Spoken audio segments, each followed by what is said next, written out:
An aneurysm patient is thanking God for her recovery after surgery. More in this report.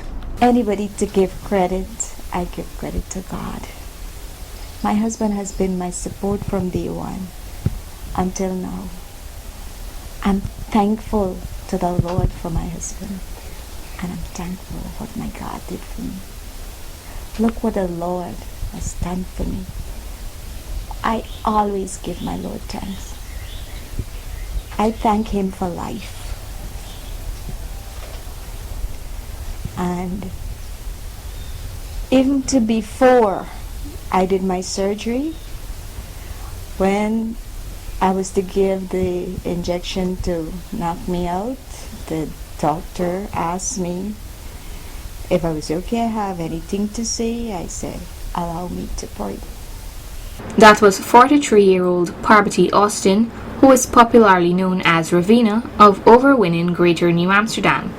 The mother of 4 was diagnosed with a ruptured brain aneurysm in the last quarter of 2019.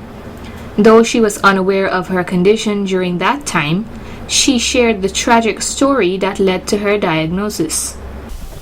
In September last year, I collapsed working at Burby's Expo, and I woke up in Georgetown Hospital, the high dependency unit. I know nothing of what transpired between that period of time, but what I was told is after I collapsed, I was taken to Portland Hospital. I didn't recover there. As soon as my husband got there, he took me to Anna Hospital, where they did a CT scan that read I was bleeding in my head. I did not regain conscience there, but it was an expense by itself to be there. So I was taken out of there to New Amsterdam Hospital, still unconscious, where arrangements were made for me to go to Georgetown. Due to the intensity of her condition, she was also faced with more devastating news. That CT scan showed that the bleeding was because of a ruptured brain aneurysm. And at the beginning of me regaining conscious, I was unable to see. I remember vividly that I woke up, but even though I knew myself, there was no vision. And I went down on my knees and I said, Lord, you didn't bring me here for this. She then shared how she regained her sense of sight. I met with the ophthalmologist who said that because of the bleeding, the pupils of my eyes were swollen. So I was treated for the swelling in my pupils in the eye. And as the swelling go down, I got my sight.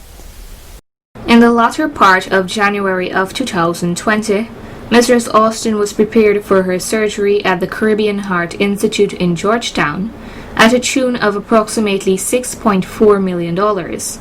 After her operation that lasted for a couple of hours, she was taken back to her room and was discharged from the institute the next day. The surgery was the 23rd of January, and soon after that the COVID something started, and I was scared to go to Georgetown Hospital, knowing that all the COVID cases were going there and it's a contagious environment, and I stayed there like for an entire half day. So I don't go to clinic. What I did was the last visit I had at my clinic, I asked for the chart of the prescribed drugs that they would give to me to bring, and I used to collect my medication at New Amsterdam Hospital, and what they don't have, I would buy. Mistress Austin also highlighted the struggles that the pandemic has caused her. And for a period of time, with the pandemic and all of that, my girls got laid off, and you know, it got tight on me to buy, and I stopped using medication. I even went start using what is cooked in the home for me to eat rather than having a special meal prepared for me. I started using home food, and everybody eat from the same pot. Like, they would adjust to my diet sometimes when we can, but I haven't had any side effect of that. When asked about how she feels now, after about 5 months following her surgery, she revealed, I'm not feeling different.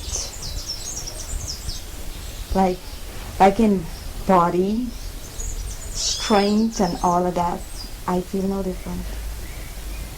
Sometimes I question God whether I had a surgery. Mistress Austin is grateful to the persons who assisted in every way possible so that she could have her operation done.